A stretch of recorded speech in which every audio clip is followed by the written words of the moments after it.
আজকে অনুপাতের আনুপাতিক ভাগহারের কয়েকটা অঙ্ক দেখানো হবে। আনুপাতিক ভাগহার কীরকম? যদি প্রথমে এরকম কোনো জিনিস থাকে যে 640 টাকা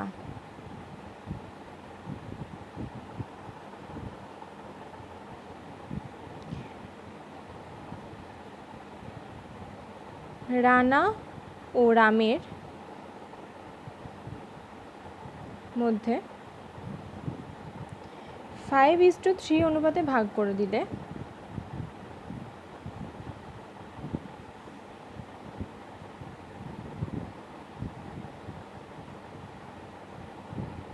কে কত টাকা পাবে?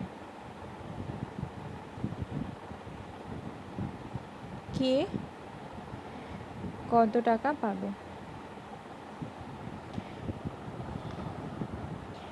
আনুপাতিক ভাগহার মানে হচ্ছে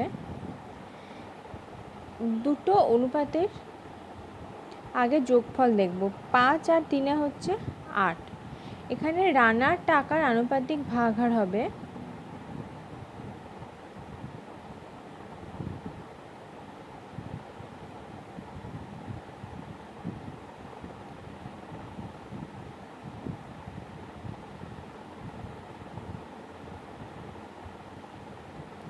রানা ও রামের মধ্যে 5:3, মানে রানার হচ্ছে 5 আর রামের হচ্ছে 3। তাহলে আনুপাতিক ভাগহার হবে 5, রানারটা হবে 5 ডিভাইডেড বাই দুটো অনুপাতের যে সমষ্টি, মানে 5 + 3। তাহলে এটার মানে হচ্ছে 5/8। আর রামের কত হবে? তাহলে রামের টাকার আনুপাতিক ভাগহার হবে, রামের টাকা কত? এখানে 3 বাই আনুপাতিক ভাগহারের যোগফল, মানে 3/8। তাহলে রাম কত টাকা পাবে?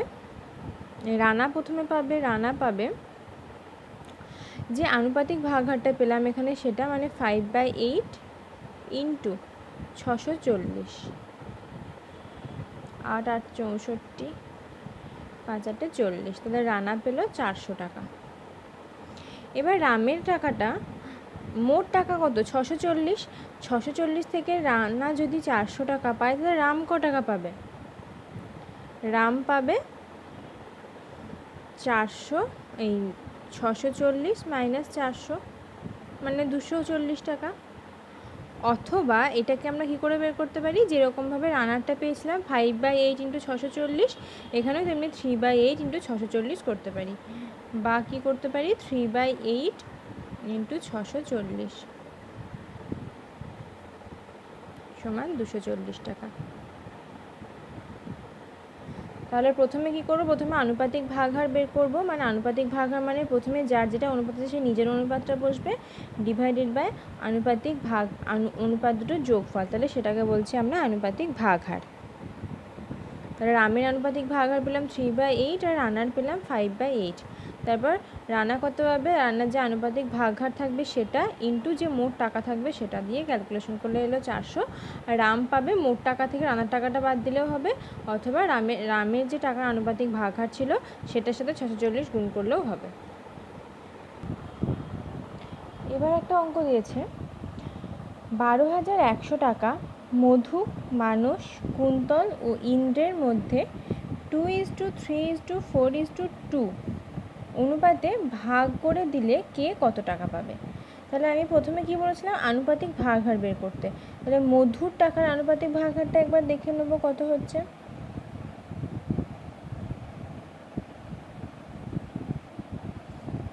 মধুর টাকার আনুপাতিক ভাগহার, এখানে মধুর টাকার অনুপাতটা কত ছিল? 2 বাই কত হবে? 2 + 3 + 4 + 2, 2 + 3 + 4 + 2, 4 5 6 7 8 9 10 11, মানে 2/11। তার মানে এই সমষ্টিগুলো হচ্ছে 11। প্রত্যেকটা ক্ষেত্রে আর যোগ করবো না, একবারে ডাইরেক্ট 11 বসিয়ে দেবো। তাহলে মধুর হলো। এরপর কী হবে? মানসের,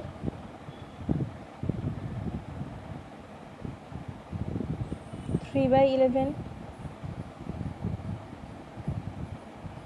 কুন্তলের 4/11, ইন্দ্রের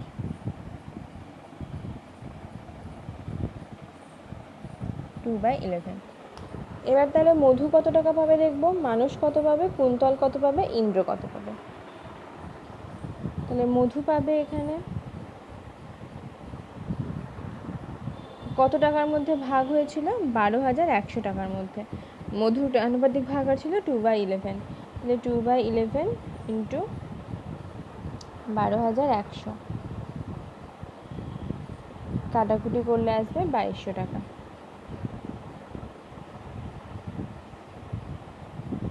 মানুষ পাবে 3/11 ইন্টু 12,100, মানে 3300 টাকা।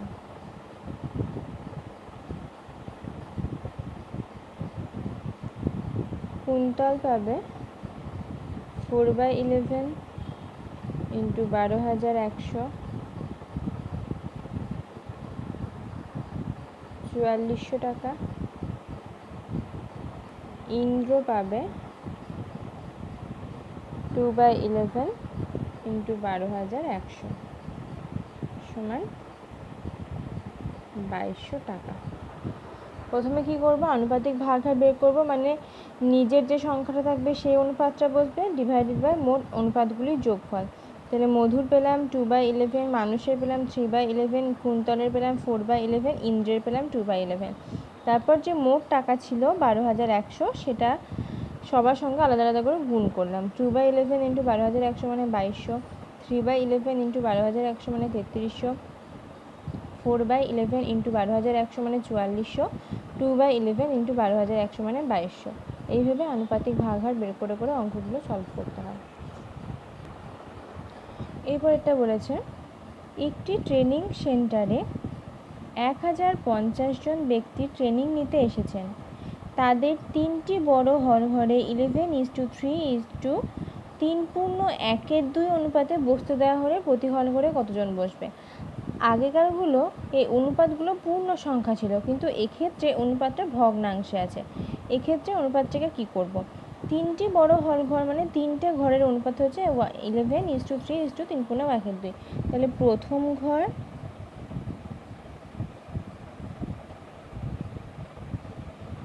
ইজ টু দ্বিতীয় ঘর ইজ টু তৃতীয় ঘর।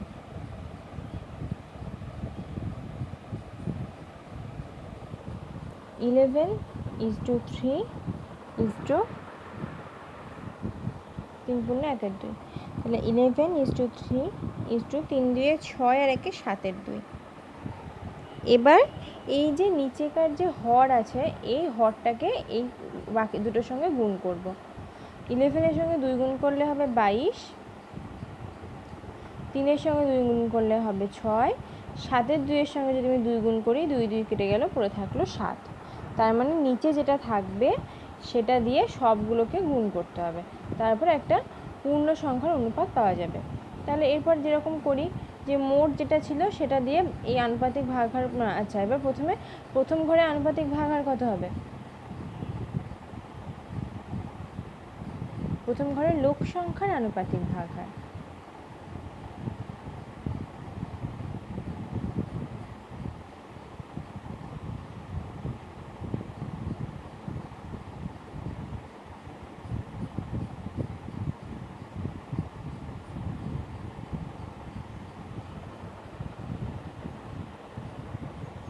বাইশ ডিভাইডেড বাই 22 যোগ 6 যোগ 7, এটা হচ্ছে 35। তাহলে দ্বিতীয় ঘরে লিখব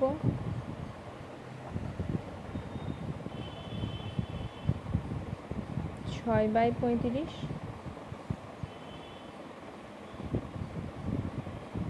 তৃতীয় ঘরের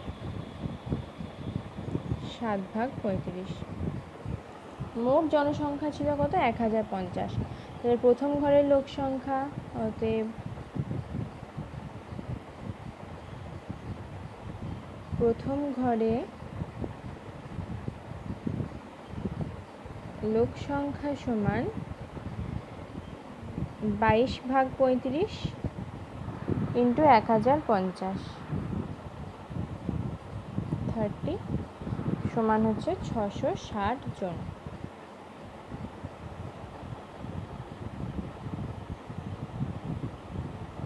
দ্বিতীয় ঘরে লোক সংখ্যা সমান 6/35 ইন্টু 1050 মানে হচ্ছে 180। আর তৃতীয় ঘরে লোক সংখ্যা হবে 7/35 ইন্টু 1050 মানে হচ্ছে 210 জন। তাহলে প্রথমে ক্যালকুলেশনটা কীভাবে করব, আগে পূর্ণ ভেঙে নেব, তাহলে 3 2 6 আর 1 7 2 হবে। তারপর এই 2টা দিয়ে বাকি সবগুলোকেই গুণ করব, বাকিটাকেও গুণ করব বা নিজেরটাকেও গুণ করব, 2 দিয়ে সব অনুপাতগুলোকেই গুণ করব, তাহলে হবে 22:6:7। এরপর আনুপাতিক ভাগহার বের করব, মানে নিজের নিজের সংখ্যাটা, প্রথম ঘরের ক্ষেত্রে প্রথম সংখ্যাটা ডিভাইডেড বাই আনুপাতিক অনুপাতগুলির যোগফল, দ্বিতীয় ঘরের ক্ষেত্রে দ্বিতীয় ঘরের সংখ্যাটা বাই যোগফল, এমনি করে 3টে আনুপাতিক ভাগহার বের করব। তারপর যে মোট জনসংখ্যা ছিল 1050 জন, সেটার সঙ্গে সবগুলোকে গুণ করে কাটাকুটি করে ক্যালকুলেশন করলে অ্যান্সার পাওয়া যাবে।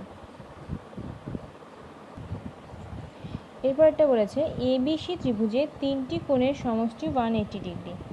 বিএসি এবিসি এসিবি এর অনুপাত 3:5:10।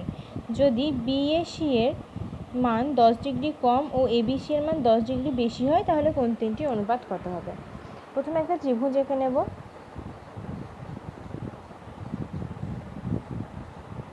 এ বি সি, তিনটি কোণের সমষ্টি 100 ডিগ্রি 180 ডিগ্রি। তাহলে কোণ বিএসি কী কী অনুপাত বলেছে? বিএসি মানে এ কোণটা, ইজটু এবিসি মানে বি কোণটা, ইজটু এসিবি মানে সি কোণটা। অনুপাত বলেছে 3:5:10। তাহলে এখানে বিএসি এর আনুপাতিক ভাগহার কত? বিএসি এর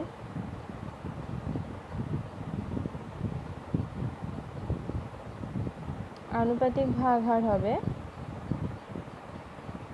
3/18, 3/3টের যোগফল। এবিসি এর হবে 5/18 আর এসিবি এর হবে 10/18। এবার তাহলে কোন তিনটে মান বের করব? কোন ত্রিভুজের তিনটি কোণের সমষ্টি 180 ডিগ্রি, তাহলে কোণগুলো আলাদা আলাদা করে কত হবে? তাহলে কোণ বিএসি সমান যে আনুপাতিক ভাগহার পেয়েছি 3/18 ইন্টু 180 মানে 30 ডিগ্রি। কোণ এবিসি সমান 5/18 ইন্টু 180 মানে হচ্ছে 50 ডিগ্রি। আর কোণ এসিবি সমান 5/18 ইন্টু 180 10 মানে হচ্ছে 100 ডিগ্রি। এবার বলেছে যদি বিএসি এর মানটা 10 ডিগ্রি কম হয়, এখানে বিএসি এর মান কত এসছে? 30 ডিগ্রি। তাহলে যদি বিএসি 10 ডিগ্রি কম হয়,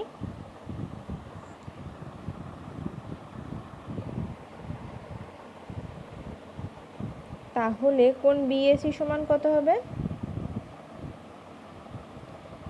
30 - 10 সমান 20।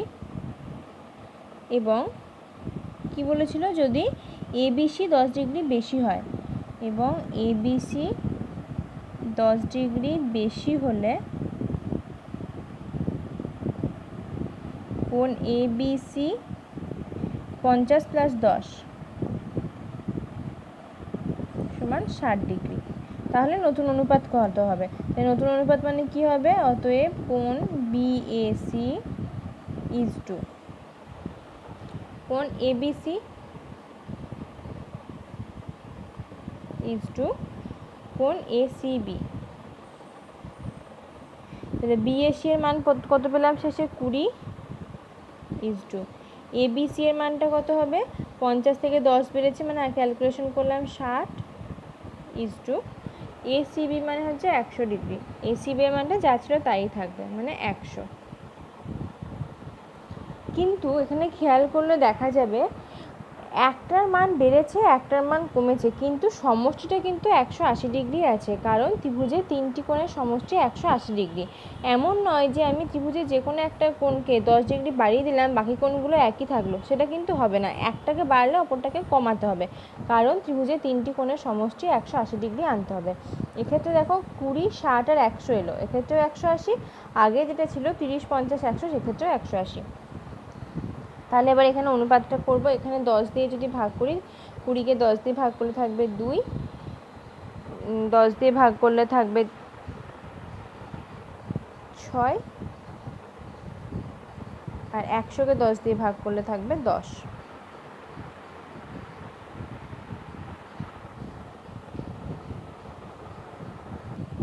এটাকে আবার 2 দিয়ে কাটাকুটি করলে, 2কে 2 দিয়ে ভাগ করলে 1, 6কে 2 দিয়ে ভাগ করলে 3, 10কে 2 দিয়ে ভাগ করলে হবে 5। মানে প্রথমে কি করলাম, প্রথমে আনুপাতিক ভাগহার বের করে ক্যালকুলেশন করলাম 3টে মান, তারপর যেটাকে যেরকম করতে বলেছে, মানে একটাকে 10 ডিগ্রি বাড়াতে বলেছে আর একটাকে 10 ডিগ্রি কমাতে বলেছে, সেটাকে কমিয়ে নিয়ে তারপর আবার অনুপাতে বসিয়ে দিয়ে ক্যালকুলেশন করলাম। আনুপাতিক ভাগহারের এই 4টে অঙ্ক এখন অবধি করানো হলো, পরে আবার অন্য অঙ্ক করানো হলো।